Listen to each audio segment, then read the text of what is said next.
7,000 kilometre की एक लंबी दूरी जिसमें 9 घंटे लगने थे।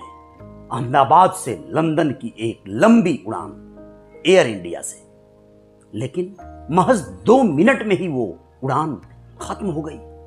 जो उसके यात्री थे, जिनकी संख्या थी 242 और 12 क्रू मेंबर, क्या इन सब की जिंदगियां मात्र 2 मिनट की थी?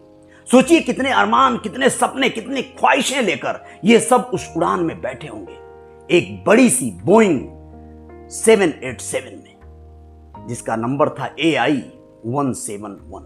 जी हां, इस फ्लाइट से अहमदाबाद से लंदन जा रहे वो सभी 242 यात्री, कोई दवा कराने जा रहा था, कोई छुट्टियां मनाने जा रहा था, तो कोई अपने घर लौट रहा था, कोई बिजनेस को डेवलप करने जा रहा था, कोई शिक्षा, पढ़ाई, नौकरी, चाकरी, न जाने कितने अरमान, कितनी ख्वाहिशें लिए, लेकिन सबके सपने, सबकी जिंदगियां 2 मिनट में खाक हो गई। वह आग का गोला बन गया।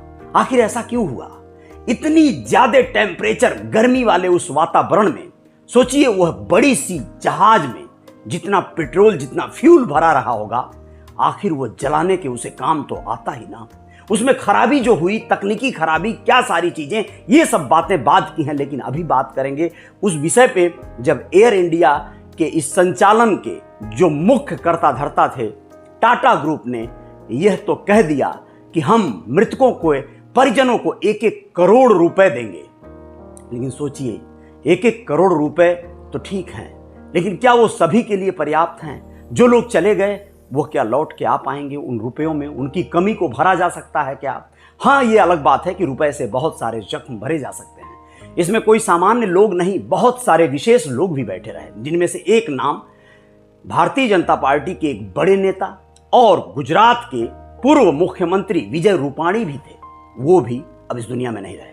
और बहुत सारे लोग, आप लोग समझ सकते हैं कि जहां पर 242 यात्री बैठे थे, वहां पर 241 लोग मौत के मुंह में समा गए। एक व्यक्ति न जाने कैसे, इत्तेफाक से क्या संयोग बना कि वो जीवित बचा, और वो भी लगभग साबूत, सुरक्षित।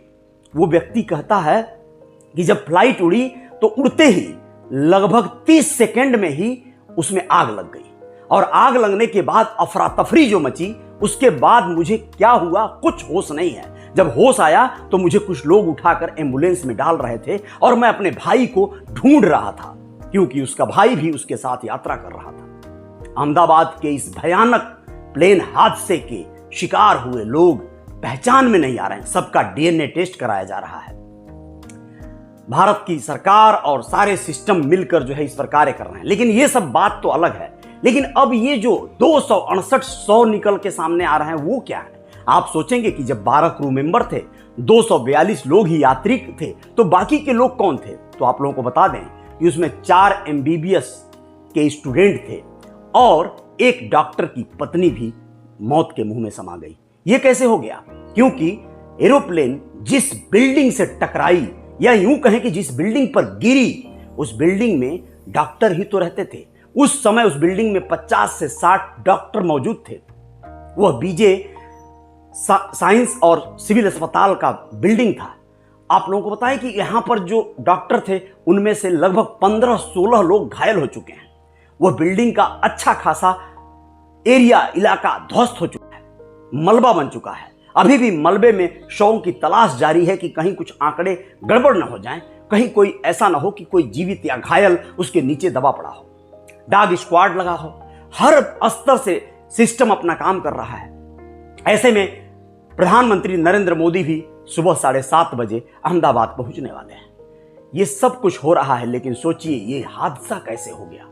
लोग कह रहे हैं दबी जुबान से कि यह एयर इंडिया की बोइंग जो फ्लाइटें चलती हैं, ये बोइंग इतनी खतरनाक हैं कि इन लोगों ने लगभग अब तक 300-400 से ज्यादा जानें ली हैं। इनकी और भी फ्लाइटें इसके पहले क्रैश हो चुकी हैं। इनके अंदर तकनीकी खराबी और इनका कबाड़ापन का चर्चा बहुत ज्यादा है। इनकी ही जहाजें क्यों डूबती हैं हमेशा? इनकी ही जहाजें क्यों क्रैश होती हैं हमेशा? ये सवाल बहुत पेचीदा है, लेकिन इन्हें परमिशन कैसे मिल गया? कुछ लोग तो ये भी कह रहे हैं कि 3 महीने के लिए ये बैन था इनका उड़ान, लेकिन फिर भी इन्हें किस माध्यम से, किस तरीके से उड़ाया गया? कौन सी खामी थी और किसने इन्हें इजाजत दे दी? अहमदाबाद एयरपोर्ट अथॉरिटी या फिर हमारे जो देश का जो संचालन है एयरपोर्ट का, ये सारे लोगों में कहीं ना कहीं कोई त्रुटि हुई है। टाटा ग्रुप के चेयरमैन ने तो ये अनाउंस कर दिया कि हम मृतकों के परिजनों को 1-1 करोड़ रुपए देंगे, लेकिन सोचिए इतना बड़ा हादसा जिसमें कोई न बचे, मात्र एक व्यक्ति को छोड़कर, कितना दुखद है ये पहलू। पूरा आग का गोला बन गया। मात्र हवाई जहाज जैसे ही उड़ी और वह उड़ते ही मात्र 2 मिनट के अंदर ब्लास्ट हो गई। 625 फीट की ऊंचाई भी उसने पार नहीं कर पाया था कि नीचे आना शुरू हो गई और वो जमींदोज हो गई। सोचिए कितनी बड़ी दुर्घटना है यह इतनी बड़ी दुर्घटना है जो मात्र 3 किलोमीटर की दूरी रनवे के ऊपर अपने स्पीड में दौड़ी, फ्लाइट टेक ओवर हुआ और टेक ओवर के बाद सीधा आग लगा और नीचे आना शुरू हुआ और जाकर सीधे एक अस्पताल की बिल्डिंग पर गिर गया। यह हादसा बहुत भयावह है, बहुत ही दुखद है, लेकिन इस पर आप लोग सोच कर देखिए कि रोंगटे खड़े हो जा रहे हैं ये सोचकर कि जिनके परिजन पहचान में नहीं आ रहे हैं, शव पहचान में नहीं आ रहे हैं, इस तरह बुरी तरह लोग जल उठे।